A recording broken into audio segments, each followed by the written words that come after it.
शिव शंकर पार्वती। एक समय की बात है जब महादेव जी माता पार्वती जी से कहते हैं कि पार्वती चलो हम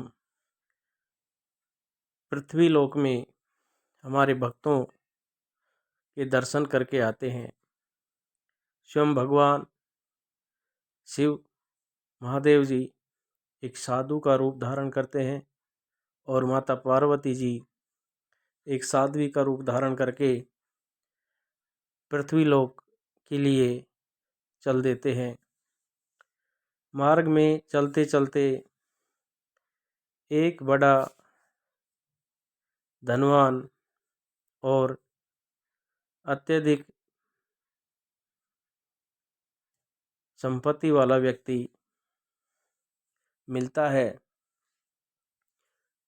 जिसके पास हजारों गायें थी, काफ़ी संपत्ति थी।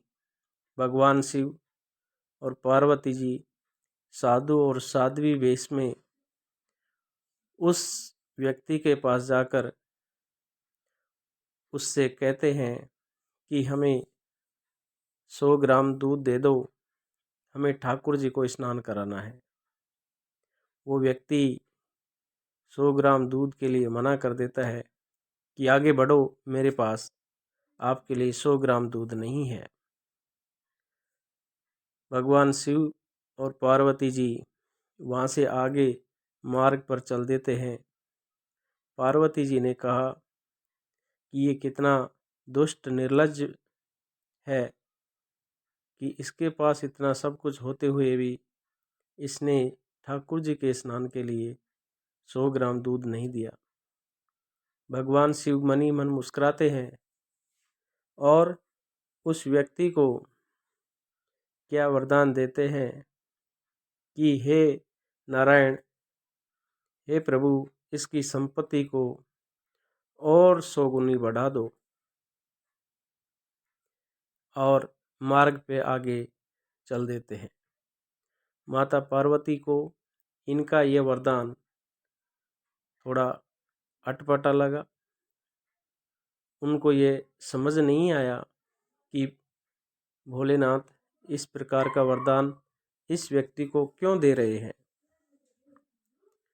उसने महादेव जी से इसे जानने की चेष्टा की तो महादेव जी आगे बढ़ गए और कहते हैं कि पार्वती जी आगे चलिए, अभी हम ये तो अभक्त है, आपको भक्त के दर्शन कराते हैं। आगे चलते हैं तो मार्ग में एक व्यक्ति मिलता है जिसके पास एक देसी गैया और उसके पास में उसकी एक माता है। गैया बहुत अल्प दूध देती है। भगवान शिव और पार्वती साधु और साध्वी के वेश में उस सज्जन पुरुष के पास पहुंचते हैं और उस सज्जन पुरुष से कहते हैं कि हमें 100 ग्राम दूध दे दो, हमें ठाकुर जी को स्नान कराना है।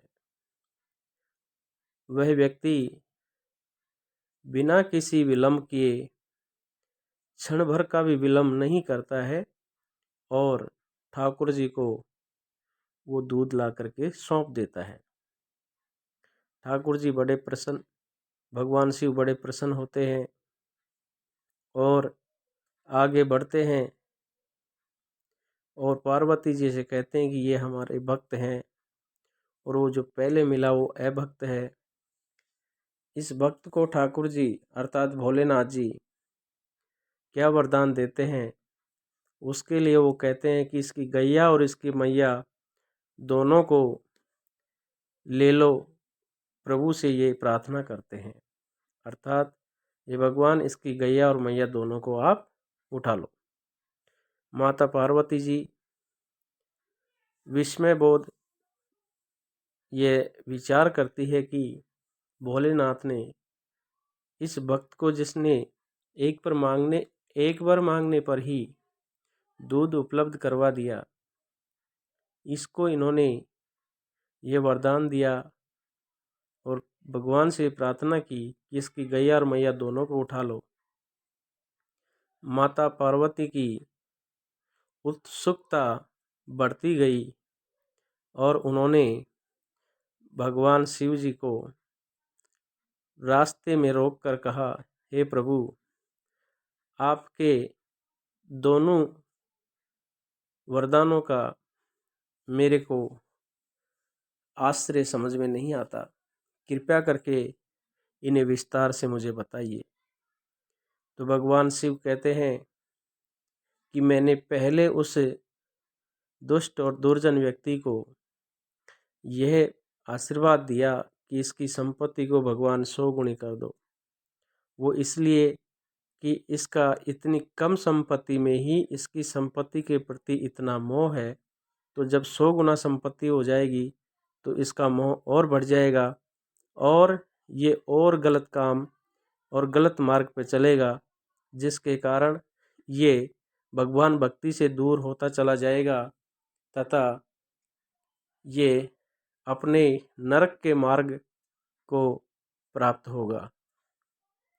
माता पार्वती जी कहती है कि वो जो दूसरा सज्जन भक्त था उसके लिए तो आपने ये प्रार्थना की है कि इसकी गैया और मैया दोनों को उठा लो, तो इसका क्या भाव है? भगवान शिव इस वरदान के संदर्भ में माता पार्वती जी से कहते हैं कि यह व्यक्ति भगवान के प्रति बहुत ही ज़्यादा विश्वास करता है, भक्ति करता है, परंतु इसकी भक्ति में इसकी गैया और इसकी मैया दोनों ही विरोध है। अर्थात इसकी गैया और इसकी मैया जो बुजुर्ग माता है, इसकी देखभाल में और इसकी गैया की देखभाल में इसका बहुत अधिक समय निकलता है, जिसके कारण ये भजन भक्ति पूरे समय नहीं कर पाता है। तो इसीलिए मैंने इस सज्जन भक्त को और अधिक भगवान भक्ति मिले, इसीलिए इसकी गैया और मैया दोनों को नारायण जी से प्रार्थना की है कि वो उठा ले, जिससे ये अकेला भक्त फिर बिना किसी समय के गंवाए भगवान की भक्ति में लीन रहेगा, जिससे इसका परलोक सुधरेगा और इस स्वर्ग के मार्ग पर जाएगा। तो इस प्रकार से हमें इस कहानी से ये शिक्षा मिलती है कि साधु वेश में कोई भी देव आत्मा हो सकती है, वो क्या आपको वरदान देती है, उसका क्या भाव होता है, ये मानव के समझ से परे होता है। इसीलिए सज्जन पुरुषों अर्थात साधु जनों की बातों का बुरा न मानना चाहिए और उनकी कही हुई बात को आशीर्वाद समझ के उनका आशीर्वाद ग्रहण करना चाहिए। जय श्री राम, जय भोलेनाथ, जय पार्वती जी, जय महादेव।